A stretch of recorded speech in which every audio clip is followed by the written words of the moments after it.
السلام عليكم ورحمة الله وبركاته. النهارده ان شاء الله هنعمل تاني اهم نوع من انواع المخللات الكورية. هنعمل كاتوجي او مخلل مربعات الفجل.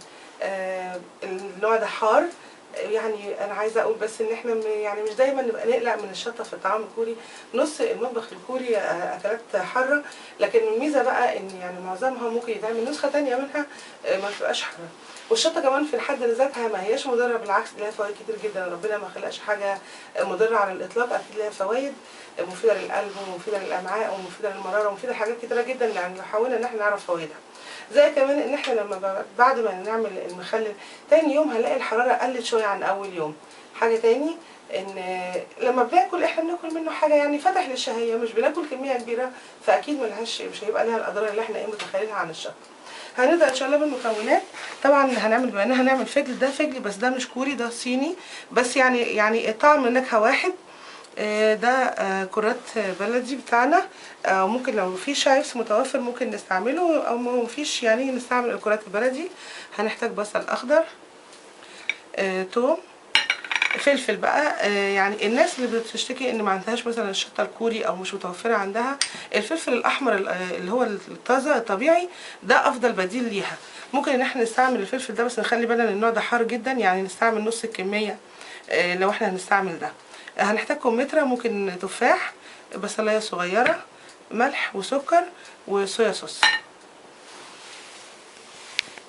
اول حاجه هنبتدي بالفجل. الفجل بنقشره وبعدين نغسله، يعني بنقشره عادي كده باي قشره عندنا. طبعا الفجل اللي بستخدمه هنا ده حوالي 2 كيلو اللي انا مستخدماهم، الكميه اللي انا مستخدماها دي. نقطعها الاول يعني دوائر كبيره كده شويه، حوالي يعني 2 سنتي. نعمل عجلات. بعد ما قطعناهم بقى عجلات، يعني دول الحجم الصغير ده، يعني انا بقطعها مثلا بس على 4، لان اصلا نوع الفجله صغير. لكن لو النوع التخين اللي هو او الكبير اللي هو بتاع الكوري هنقطعها اكتر، يعني بحيث ان احنا يطلع معانا مكعب بس على قد قطمه كده. ونحط كله بقى اللي احنا عملناه نحطه كده في طبق. خلصنا تقطيع، بنحط بسم الله معلقتين سكر ومعلقتين ملح للكميه اللي انا عاملاها دي، ونقلبهم بقى مع بعض.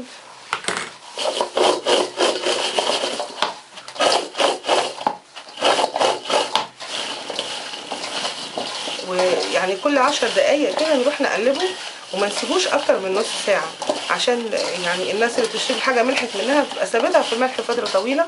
الحاجه التانيه، لو لقيناه ملح بقى مننا مثلا بعد ما ملحناها ولقيناها كده لسه طعمها فيه ملح قوي، ممكن نحط عليها شويه ميه ونسيبها عليها. بص لقيناها اتخلصت من كل الملح الزايد اللي فيها.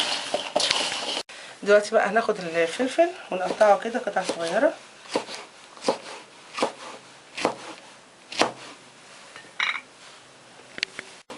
ده الفلفل، دول 5 قرون فلفل، اللي يحب يزود اللي يحب يقلل بقى، يعني ايه زي ما هو عايز. هقطع برضو البصل والكمثرى يعني بالنص كده بس مش اكتر. دي بقى قطعه جنزبيل، انا نسيت اقولها في المكونات في الاول لاني بقى مجمداها حاطاها في الفريزر، فممكن اكون نسيته. حاجه تانية كمان، لاني بحتاج الفلفل الاحمر كتير للمخللات الكوريه، انا بجيب ده مجمد بحطه في الفريزر زي ما هو، ومن ما بحتاجه بطلعه اقطعه كده واستعمله برده مفيش مشكله. وكمان وجوده في الفريزر بيسحب منه الحراره شويه، ممكن ان احنا نستعملها. هنقطع بقى حته الجنزبيل حته صغيره، يعني لما نقطعها حوالي معلقه صغيره جنزبيل اهي. اوكي، هنحطها هنا كده. بقى عندنا المكونات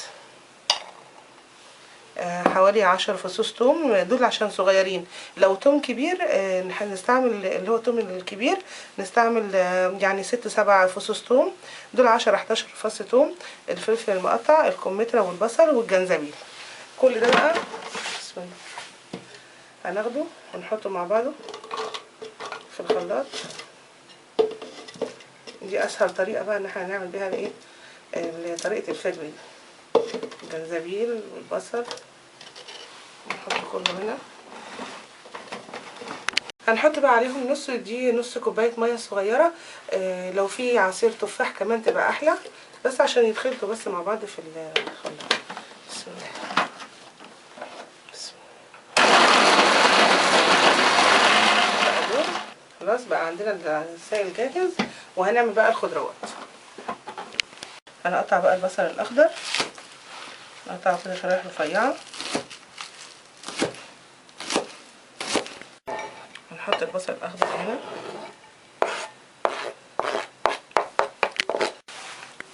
ونقطع برضو الكرات، بس الكرات يعني مش هنقطعه رفيع قوي زي البصل، يعني هنقطعه مثلا حوالي كده ايه 5 سنتي 6 سنتي كده، بس مش عايزينه اكتر من كده، عايزينه كده.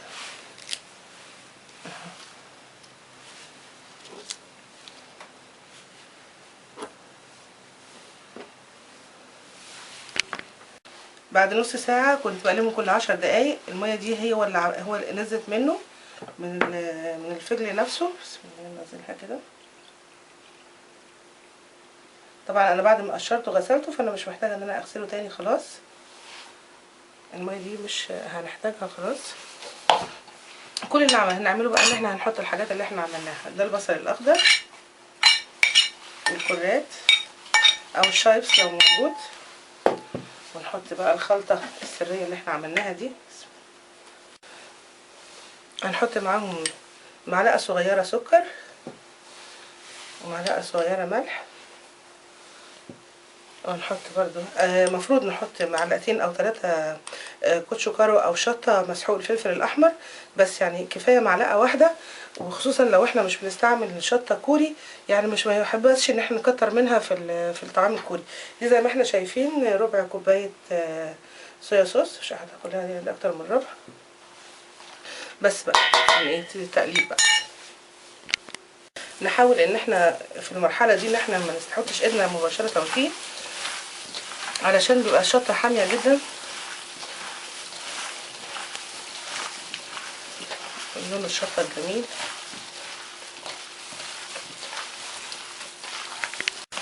الفلفل عامل شغل عالي قوي. بعد ما نخلصه كده نجيب واحدة،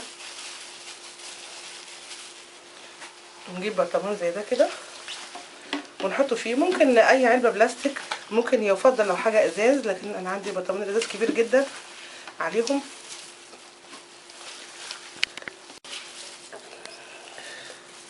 نحط كل السوائل اللي احنا عملناها عليه ونضغطه كويس قوي ان ما يبقاش فيه هواء، عشان ما يفسدش المخلل اللي احنا بنعمله بعد كده.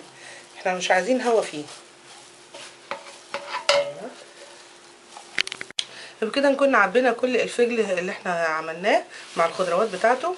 بننضف البرطمان كويس قوي من اي حاجه تكون فيه، نتاكد كويس ان مفيش اي نسبه هواء جواه، ونقفله طبعا بغطا كويس قوي يكون محكم الغلق عليه، ونسيبه بره التلاجة لمده يومين، يعني 48 ساعه علشان نكمل عمليه التخمر بتاعته.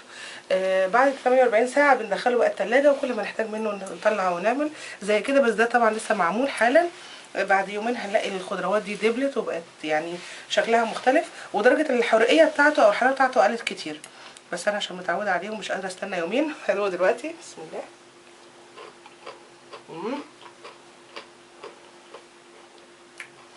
لسه دلوقتي حرق شويه، ان شاء الله لما يختمر هيبقى طعمه احلى كمان واحلى من كده.